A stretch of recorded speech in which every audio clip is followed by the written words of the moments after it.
Հրապարակվել է մեր ձևով շարժման համակարգող Նարեկ Կարապետյանի հարցազրույցը ամերիկացի հայտնի հեռուստահաղորդավար Թաքեր Կարլսոնին։ Փոդքասթի ժամանակ Կարապետյանը խոսել է հակաեկեղեցական արշավի, հոգևորականների հետապնդումների եւ գործարար բարերար Սամվել Կարապետյանի ազատազրկման թեմաներով։ Թաքեր Կարլսոնը զարմացել է, երբ լսել է, որ Հայաստանում կալանավորված արքեպիսկոպոսներ կան։ Բռնատիրական ռեժիմի է նմանվում Հայաստանի վարչապետի գործելավոճը, որն իրեն դիրքավորել է որպես ժողովրդական առաջնորդ, ասել է Նարեկ Կարապետյանը։ Հիշեցրել գործարար Սամվել Կարապետյանի 37 վայրկյանանոց հարցազրույցը, որտեղ նա պաշտպանել է հայ առաքելական եկեղեցին եւ որի հրապարակումից ընդամենը ժամեր անց իրավապահները մտել են Սամվել Կարապետյանի տուն բերման ենթարկել նրան։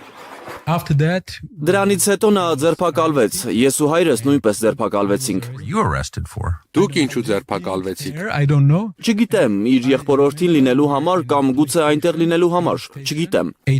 Հիշում եմ 8 ժամ ոստիկանությունում էինք եւ նրանք քրեական օրենսգրքում հոդված էին փնտրում մեղադրանք առաջադրելու համար, որովհետեւ համապատասխան հոդված նախատեսված չէր այդ 37 վայրկյանի համար։ Քննիչը մտավ սենյակ ու ասաց. գտա մի հոդված։ Մյուս քննիչն ասաց դա չի աշխատի եւ 8 ժամ հետո միայն գտան մի հոդված եւ մեղադրանք առաջադրեցին։